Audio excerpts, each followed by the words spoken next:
प्यारे बच्चों नमस्कार। आज मैं तुम लोगों को वृत्त का क्षेत्रफल के बारे में बात बताऊंगा।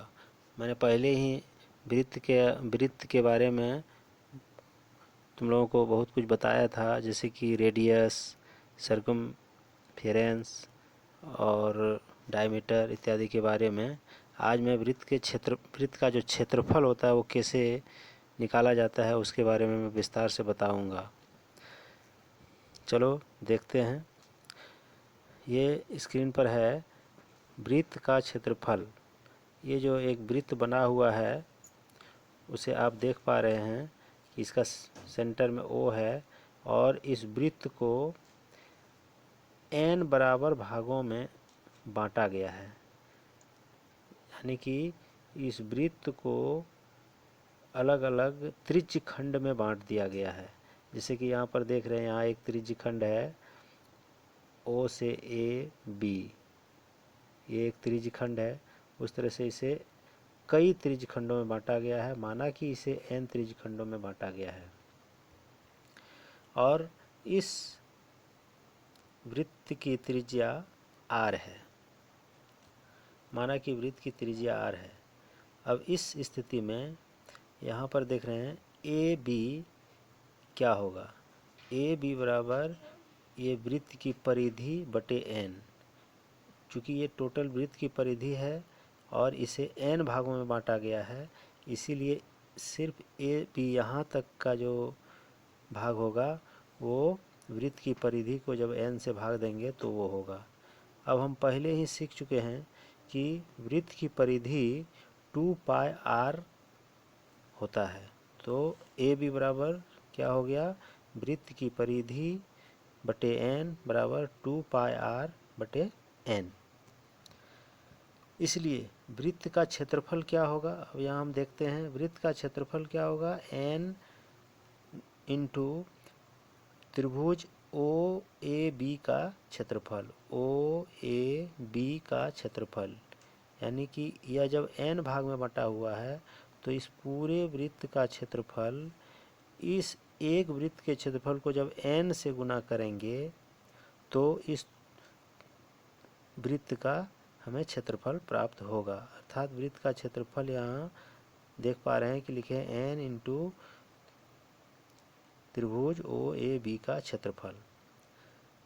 अब यहाँ आगे बढ़ते हैं। n बराबर n इंटू त्रिभुज OAB का क्षेत्रफल बराबर 1/2 गुना AB गुना OA।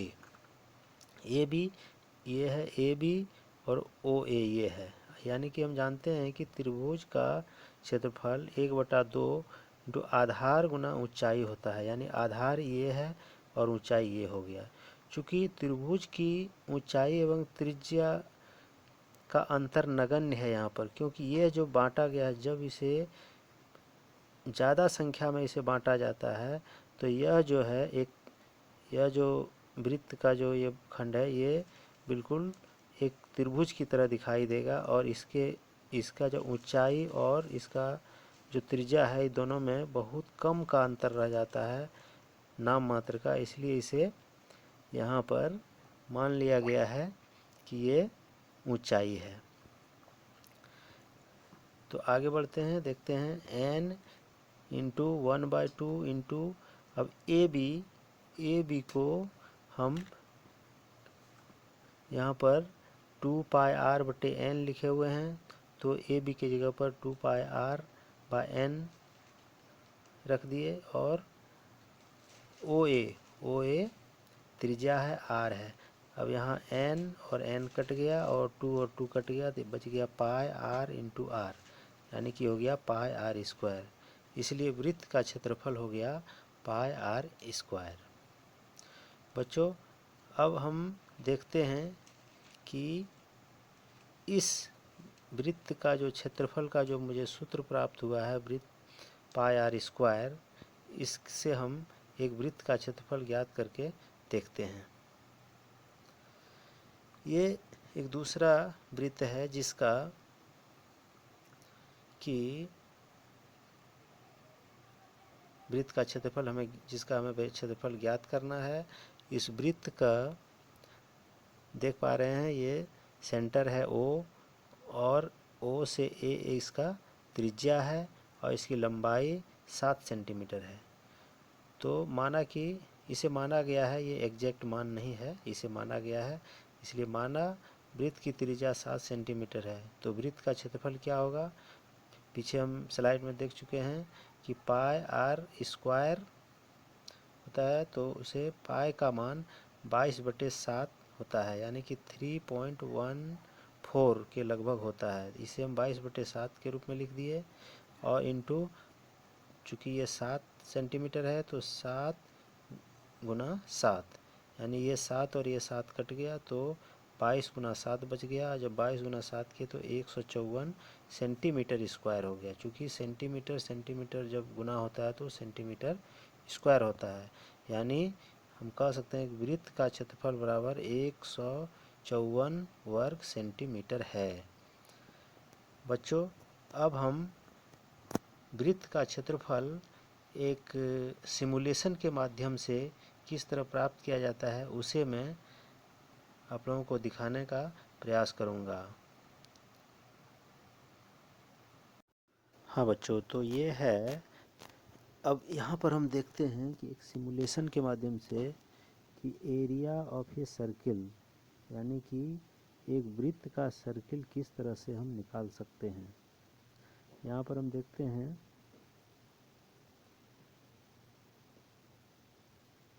ये जो वृत्त जो बना हुआ है, आप देख पा रहे हैं, इसे मैं फिर से मैं इसे दिखा देता हूँ। ये चूँकि दोनों वृत्त है और दोनों वृत्त सेम साइज का है। अब यहाँ पर हम देखेंगे कि इस वृत्त में यह जो वृत्त है, यह वृत्त का जो बाहरी भाग है, ये इसका पैरामीटर कहलाता है, यानी कि ये वृत्त की परिधि है, ये वृत्त की परिधि है। और ये जो एक लाइन ऊपर से जो ब्लैक रंग का जो वृत्त की परिधि है, पूरा जो वृत्त बना हुआ है ये अलग अलग परिधि का बना हुआ है, और उसे जब हम अलग अलग तोड़ते हैं तो किस तरह दिखाई देता है, आप इसे ध्यान से देखें।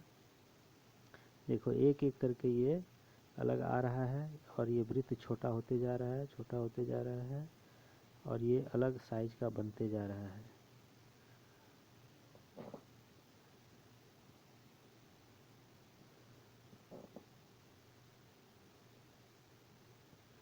देखो, अब ये बन गया है एक त्रिभुज, ये एक त्रिभुज बन गया है, और इस त्रिभुज का हम देख रहे थे पहले कि ये जो भाग था ये इसका परिधि था। अब ये त्रिभुज में ये कुल लंबाई परिधि बन गया है, यानी कि त्रिभुज का जो ये आधार है, वो जो इस वृत्त का जो परिधि जो थी वो इसका आधार बन गया है, और ये जो रेडियस था वो रेडियस इसकी ऊंचाई बन गया है। अब यहाँ पर इस वृत्त का क्षेत्रफल क्या होगा, एरिया ऑफ सर्किल क्या होगा, जो इस त्रिभुज का क्षेत्रफल होगा, एरिया ऑफ ट्रायंगल, जो कि यहाँ इसी सेम आकार के वृत्त के द्वारा ये बना हुआ है, यानी कि ये इस त्रिभुज का और इस वृत्त का जो त्रिज्या होगा वो बराबर होगा। अब यहाँ पर हम देख रहे हैं area of circle equal to area of triangle form जो बना हुआ है। तो यहाँ हो गया 1। अब एरिया ऑफ ट्रायंगल, त्रिभुज का क्षेत्रफल क्या होता है, 1/2 इंटू बेस इंटू हाइट, यानी कि 1/2 इंटू आधार गुना ऊंचाई। आधार हो गया ये सर्कमफेरेंस, यानी कि ये परिधि आधार हो गया, और रेडियस ये उसका ऊंचाई हो गया।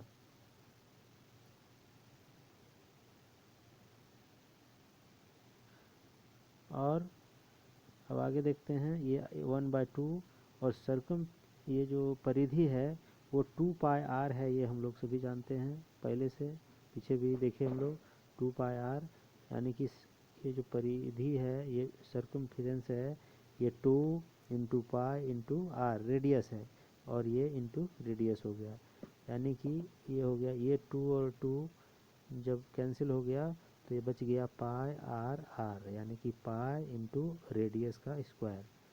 अर्थात हम कह सकते हैं यहाँ पर कि इस विधि से भी हम कह सकते हैं कि किसी त्रिभुज का, किसी ये जो त्रिभुज बना हुआ इसका क्षेत्रफल इस वृत्त के क्षेत्रफल के बराबर है। यहाँ पर हमने इस त्रिभुज का क्षेत्रफल निकाला है और ये एरिया ऑफ सर्किल का निकल गया, यानी कि यहाँ से भी अप्रूव हो रहा है कि वृत्त का जो क्षेत्रफल है वो पाई आर स्क्वायर, यानी कि पाई इंटू उसका जो त्रिज्या होता है उसका स्क्वायर के बराबर होता है। बहुत बहुत धन्यवाद बच्चों।